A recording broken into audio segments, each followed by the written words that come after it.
Gujarat Gujarat 18 live હવે જોઈએ અગત્યના સમાચાર ITM SLS Baroda university tech exhibition 2026 નું આયોજન વિદ્યાર્થીઓએ 350 થી વધુ નવ પ્રયોગો રજૂ કર્યા આઈટીએમ એસએલએસ બરોડા યુનિવર્સિટી વડોદરાએ આજે પોતાના flagship event tech innovation exhibition 2026 નું ભવ્ય ઉદ્ઘાટન કર્યું હતું જે પ્રદેશના સૌથી મોટા અને મહત્વાકાંક્ષી વિદ્યાર્થી નવોચાર પ્રદર્શનોમાંનું એક બન્યું હતું 350 થી વધુ પ્રોજેક્ટ્સ જેમાં 250 થી વધુ લાઈવ કાર્યરત પ્રોટોટાઇપ્સ સામેલ હતા આ પ્રદર્શન યુનિવર્સિટીની અનુભવી અભ્યાસી પદ્ધતિ સંસાધન અને વાસ્તવિક સમસ્યાઓના ઉકેલ પ્રત્યેની પ્રતિબદ્ધતાનું જીવંત પ્રતિબિંબ બન્યું હતું સવારે 10:30 થી બપોરે 2 વાગ્યા સુધી યુનિવર્સિટી કેમ્પસ ખાતે યોજાયેલા પ્રદર્શનમાં ઇજનેરી ટેકનોલોજી ફાર્માસ્યુટિકલ સાયન્સીસ અને મેનેજમેન્ટ ક્ષેત્રોના વિદ્યાર્થીઓએ ભાગ લીધો હતો જે સંસ્થાની મજબૂત આંતરવિષયક પરંપરાને પ્રતિબિંબિત કરે છે દરેક પ્રોજેક્ટ વાસ્તવિક જીવનની સમસ્યાઓને ધ્યાનમાં રાખીને વિકસાવવામાં આવ્યો હતો જેમાં ફેકલ્ટી માર્ગદર્શન અને ઉદ્યોગ નિષ્ણાતોનો સહયોગ મળ્યો હતો અનેક નવ પ્રયોગોને ઇન્ક્યુબેશન અને વ્યાપારીકરણ માટે પહેલેથી જ રસ આકર્ષ્યો હતો જે વિદ્યાર્થીઓના કાર્યની પ્રાયોગિક પ્રાસંગિકતા દર્શાવે છે ગુજરાત સરકારની students startup and innovation policy હેઠળ મળેલી ₹80 લાખની સહાય નવોચાર પ્રણાલીની મુખ્ય શક્તિ બની હતી આ સહાયથી વિદ્યાર્થીઓએ ગુણવત્તાયુક્ત પ્રોટોટાઇપ્સ વિકસાવી વિચારોને અસરકારક ઉકેલોમાં રૂપાંતરિત કર્યા હતા પ્રદર્શન આધુનિક ક્ષેત્રે જેમ કે આર્ટિફિશિયલ ઇન્ટેલિજન્સ ઇલેક્ટ્રિક વાહનો ડ્રોન્સ રોબોટિક્સ ઓટોમેશન અને ફાર્માસ્યુટિકલ સાયન્સીસને આવરી લેતો હતો એઆઈ આધારિત મેડિકલ ડાયગ્નોસ્ટિક્સ સ્માર્ટ કૃષિ સિસ્ટમ્સથી લઈને ઈવી બેટરી નવીનતા ડ્રોન આધારિત ઉકેલો ઔદ્યોગિક રોબોટિક્સ અને અદ્યતન ફાર્માસ્યુટિકલ એપ્લિકેશન્સ સુધીના પ્રોજેક્ટ્સને ભવિષ્યના ટેકનોલોજીકલ પરિવર્તનને નેતૃત્વ આપવા સજ્જ પેઢીને દર્શાવતા હતા આ પ્રદર્શનનું મૂલ્યાંકન પ્રતિષ્ઠિત ઉદ્યોગ નિષ્ણાતોની પેનલ દ્વારા કરવામાં આવ્યું હતું જેમાં પ્રેમરાજ કશ્યપ ડોક્ટર સંજય ગાંધી ચિત્રા દવે આશીષ ભાવસાર યોગેશ પંડ્યા અને વિંગ કમાન્ડર પવન ગોયલનો સમાવેશ થતો હતો તેમની હાજરીએ વિદ્યાર્થીઓને ઉદ્યોગ અંગે અમૂલ્ય માર્ગદર્શન મેન્ટરશિપ તેમજ ઇન્ટર્નશિપ સહકાર અને પ્લેસમેન્ટની તકો પ્રદાન કરી હતી આ પ્રસંગે આઈટીએમ એસએલએસ બરોડા યુનિવર્સિટીની પ્રમુખ અનુપ્રિયાસિંહ રાઠોડે જણાવ્યું હતું કે વિદ્યાર્થીઓને ભવિષ્ય માટે તૈયાર કરવાનો શ્રેષ્ઠ માર્ગ છે કે ભવિષ્ય આજે જ તેમના હાથમાં સોંપી દેવું આઈટીએમ એસએલએસ બરોડા યુનિવર્સિટીમાં અમારી લેબોરેટરીઝ માત્ર પ્રયોગશાળાઓ નથી પરંતુ તે એવા મંચો છે જ્યાં વિચારો અસરકારક પરિણામોમાં પરિવર્તિત થાય છે આ પ્રદર્શન એનો જીવંત પુરાવો છે કે યોગ્ય માહોલ મળે ત્યારે વિદ્યાર્થીઓ વાસ્તવિક અને રાષ્ટ્રીય પડકારોનો ઉકેલ લાવી શકે છે આઈટીએમ આજે અમને ચીફ ગેસ્ટ તરીકે બોલાવ્યા છે 250 જેટલા પ્રોજેક્ટ્સ એ લોકોએ ડિસ્પ્લે કર્યા છે અને એમાં શરૂઆત જ કરી છે પણ પ્રોજેક્ટ્સ બહુ જ ઇન્ટરેસ્ટિંગ છે એમાં ઇલેક્ટ્રોનિક અને ઇલેક્ટ્રિકલના જે ગેજેટ્સ બનાવ્યા છે વ્હીકલ્સ બનાવ્યા છે એમાં રાઇડ્સ લીધી છે એટલે બહુ જ ઇન્ટરેસ્ટિંગ છે અને છોકરાઓ પોતે બનાવ્યા છે that is the best part that they have made it themselves it's indigenous અને ઇટ્સ એક્સ્ટ્રીમલી ગુડ ભારતના વડાપ્રધાન વિશ્વને ખૂબ ઊંચી ટેકનોલોજી ભારત તરફથી આપવા માંગે છે આ ભવિષ્યને શું જોઈ રહ્યા છો છોકરાઓને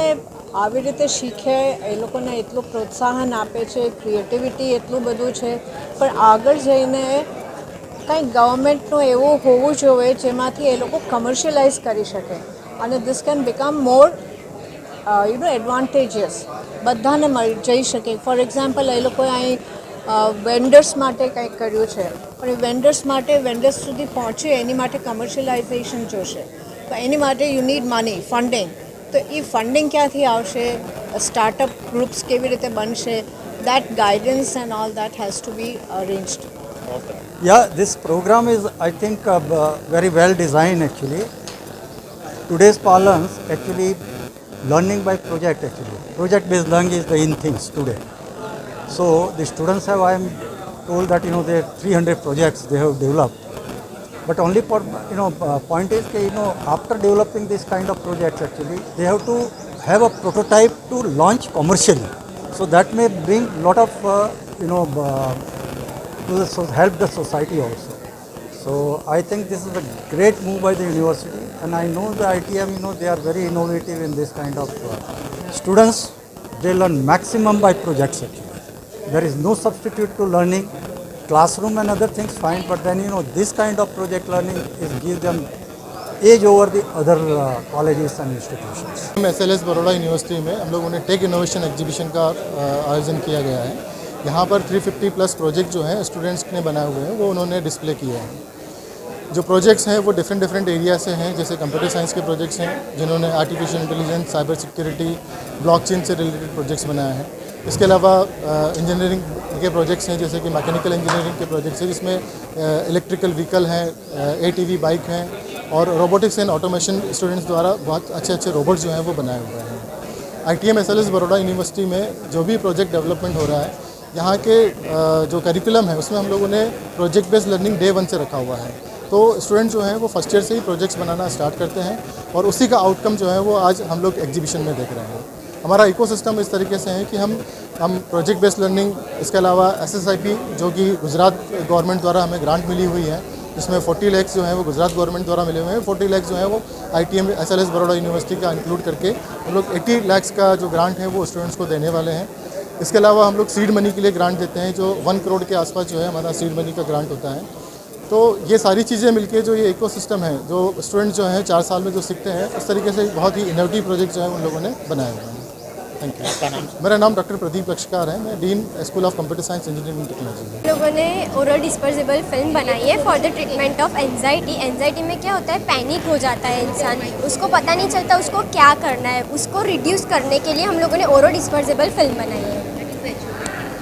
जो है वो किस तरह से काम करता है, कैसे लेना होता है? ओके, उसको हम लोग सबलिंगुअली लेते हैं, जिप के ऊपर या जिप के नीचे हम रख सकते हैं, टंग के ऊपर, टंग के नीचे। वो वहाँ से डायरेक्टली ब्लड सर्कुलेशन में जाता है और वो डायरेक्टली इफेक्ट देता है। बहुत सारे ऐसे अवेलेबल है मार्केटेड, बट वो क्या होता है, फर्स्ट पास मेटाबॉलिज्म में जाता है, जिसकी वजह से उसकी बायोअवेलेबिलिटी रिड्यूस हो जाती है। बट हम लोग टंग पे रखते हैं तो वो वहाँ से डायरेक्टली ब्लड सर्कुलेशन में जाता है और उसकी बायोअवेलेबिलिटी इंक्रीज होती है और वो जल्दी रिलीफ देता है एंजाइटी। इस प्रोजेक्ट के लिए आपको क्या इंस्पिरेशन मिला है? यूनिवर्सिटी ने हमें बहुत सपोर्ट किया। हमारे डीन है डॉक्टर जसवंती महत्र, वही हमारे गाइड भी है जिन्होंने हमें बहुत हेल्प की है। हमारे को गाइड भी है केया मैम, उन्होंने भी हमें बहुत ज़्यादा हेल्प की है। और SSIP 2.0 ने हमें 60,000 जितनी ग्रांट दी है इसके लिए, ताकि हम हमारा जो आइडिया है उसको फॉर्मुलेशन में कन्वर्ट कर पाएँ।